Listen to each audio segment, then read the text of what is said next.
Hey y'all, what's going on? This is the second tome around book tag. I first saw this book tag over at on Brian's channel, Bookish, and I made a comment. I said, "Well, majority of my books that I buy are secondhand," and he suggested that I do this tag. Well, almost a week later, I'm going to do this tag. So this is a tag originally done by Hungry Bookworm.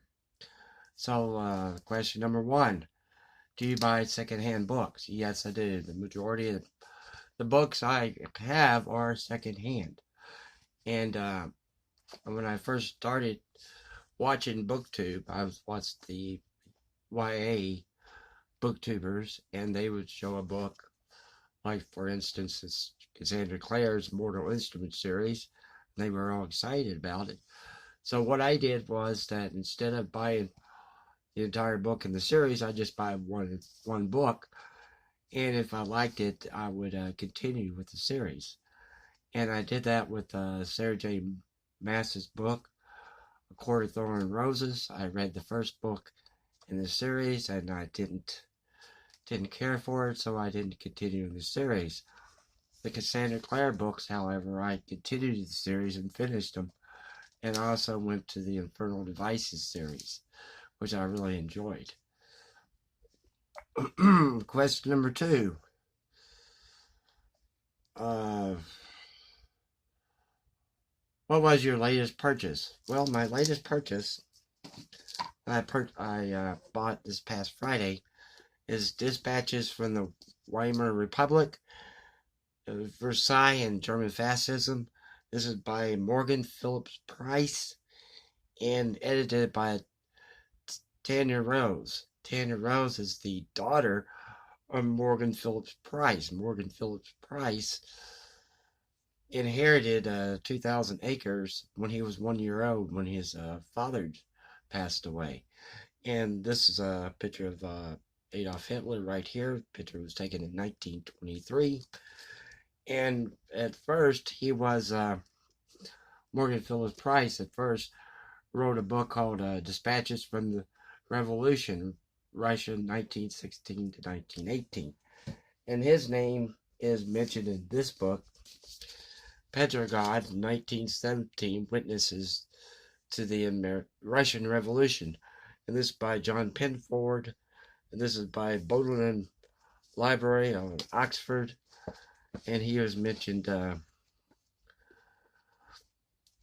bookmark. Then mentioned down here. His name is mentioned right here. He wrote Reminiscences of Russian Revolution, was published in 1921. This book was published. He worked for the Herald, I believe. Let me see. The Daily Herald special correspondence between 1919 and 1923 when he wrote this dispatches. But the book itself wasn't printed until 1999 by Pluto Press in London. And it's a very, and I dipped in and out of this book. It's a very good writing, and here's a couple of pictures on it. That's the same picture that was on the cover. There's another picture down here. These are French troops outside the Gerhardt School in Gliskin, Kirchen, 1923. This is the Red Army on the rural. And it just shows you the life going on during Germany during this time frame. And you have organized black guards from the officers for the sons of the bourgeoisie. It's they have bibliographic notes, different people that were involved, famous people that were involved at this time. There's an epitaph which was written by Tanya Rose, the daughter of Morgan Phillips Price. And you have has a chronological order. You have there's notes on German political parties during the early Weimar Republic, and there were 9 of them. One of them was called the Zentrum, or Center Party, and it was essentially the party of the Roman Catholics. It would have been impossible to govern Germany at all during the years of the Weimar Republic without the Center Party. Although weakened by the formation of the Special Regional Bavarian Center Party, BVD, and by the apostate of the right-wing Catholics who switched their allegiance to the DNVP. The DNVP was a nationalist, monarchist, and anti-Semitic group, and the special interest groups supported drawn from landowner class and the military. And in NSDAP would be, it said it would be remembered as the Nazi Party. SPD was founded in 1869. The USPD was a left-wing Spartacist movement. The KPD was founded at the end of December 1918. They were briefly split, calling themselves the Communist Working Party of Germany. And so you have other groups. It also has maps in here. There's a couple of maps. Germany and provinces, main towns of Germany. And this is the cover's coming off here. This is the cities of the Ruhr Valley. This is interesting because and it's located right over here. It's next to Belgium, and then you have France. But French troops occupy this area, and there's been a lot of action going on in the way the French soldiers were treating the German citizens. Excuse me. During this time. So it's a very good book, Dispatches to the Weimar Republic, and by Morgan Phillips Price.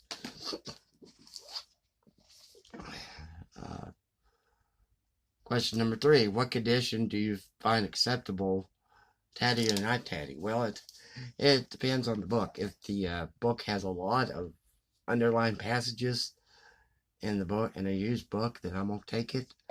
If it's torn in pieces, then I won't take it. One of the charity shops I go to buy my books, it had I don't know why they just didn't throw it away. It's like just part of the book. I mean, it's like they just tore like a page off and tried to sell that as a book. And then, no, that's not a book. And there had been one, the Grindel. I was doing a read-along, Beowulf on a Facebook page and Facebook group page, and it didn't go very long, but I bought a book at the half-price bookstore, and someone had drawn the figures on the side columns of Beowulf and Grindel. And you had Beowulf as big muscular guy and having a sword and showed a character of a dragon. And this is my Ethan Frome book by Edith Wharton. This is part of my read a book in the decade that the book was first published. And it down here it has someone had drawn a little face. Let's see if you can see that. Turn this around. That right here, someone drew a little face. So those type of books are okay. This is a library edition, so it's like discarded, and it's okay. And there's a little hole in it, and so things like that are okay with me. Yellow highlighters are no good. I don't like yellow highlight passages. I used to do that with my books, and I stopped because I never go back to the book. Question number 4. After reading said book, do you keep it or do you donate it to charity? I keep the books that I want to have in my permanent collection. I had about a week or two ago, I went through my lonely book stack here and removed a lot of the books that I don't want to put in my permanent collection. I have 2 bags full of books that when I go to the store, I usually find a bin there it goes to Jonathan's place, and I just deposited the books in there. Question number 5. Do you have a favorite place to go when looking for secondhand books? I do. There's 2 thrift stores and 1 shopping center not far from my house. There's a charity shop and another shopping center. Those are the 3 that I go to the most. We have a Half Price Bookstore, which has their main Half Price Bookstore, which is in Dallas, not far from here. And I usually go to those places to look for books. And I haven't been to a Half Price Bookstore in a while. And my brother had given me a gift card for Half Price books, so I'll probably be going there pretty soon. Question number 6. Hardback or paperback? What's the preference? I don't have a car, so I have to either catch public transportation, so I must prefer a paperback book, which I can just take on the train, take on the bus and read, or go at work and read. It's very hard to have a hardback when you're on the bus or on the train. It's kind of heavy and bulky. So and especially I put it in my backpack, and it's a little lighter to carry. So yeah, and for paperback for traveling, hardback for just staying at home reading. 7. What are some real gems that you have found? There have been several real gems that I've found.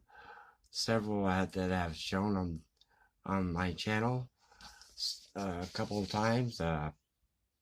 The Graham Greene book, the All the President's Man book, the Tom Wolfe book, A Man in Fool, book about was printed about 18 something about not Hemingway. I forgot the name of the book. There are a couple of others. I'll show you this one. This one here is the Private Life of Chairman Mao by Dr. Li Shixi, and it has translated by Ta Hong Zhao, forward by Anthony Nathan. It's not qualified as a chunkster because it's only 620 pages, but it feels like it though. There's several pictures in here. The doctor and Chairman Mao. There's a picture of the doctor right there.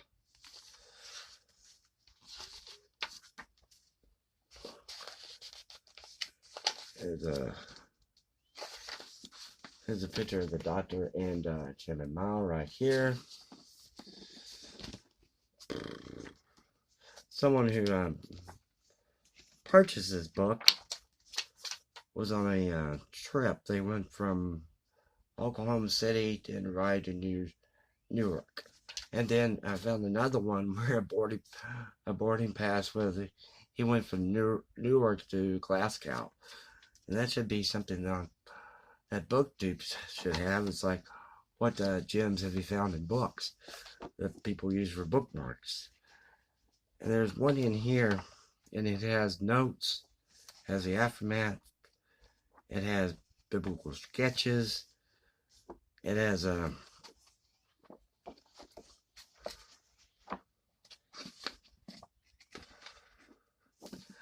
it says here that Dr. Li Sisu is descended from a long line of many doctors. His great-grandfather was a physician to Chinese emperor. Dr. Li received his MD in 1945. In 1950, became director of a top-secret medical facility that serviced Mao Zedong's inner circle. Dr. Li was chairman Mao's personal physician from 1954 until the chairman's death in 1976. There's something I wanted to, he was asked in this book, Dr. Li Zizhu asked about President Nixon, who came over to China in 1972, in which an opera was made after that. He was asked, Dr. Li Zizhu said, how can we negotiate with the United States? And Mao said the United States and Soviet Union are different. The United States never occupied Chinese territory. And America's new president, Richard Nixon, is a longtime rightist, a leader of the anti-communists there. I like to deal with rightists.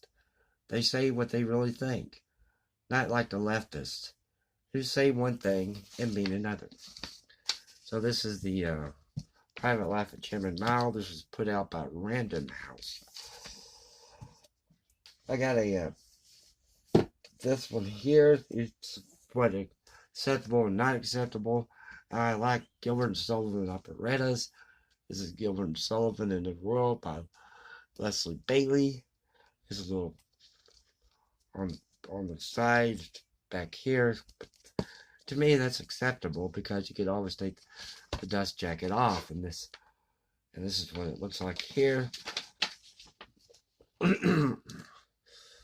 So this just shows different pictures and different lives of Gilbert and Sullivan. So this first came out in 1973 by Thomas and Hudson of London. There's also a one-volume biography of Winston Churchill by Andrew Roberts, and that book was in perfect condition. I bought it. Bought it a year ago, 2 years ago, when and the book had only come out the previous year. So okay, let's go on with question number 8 is optional, and that's it. And so thank you for watching.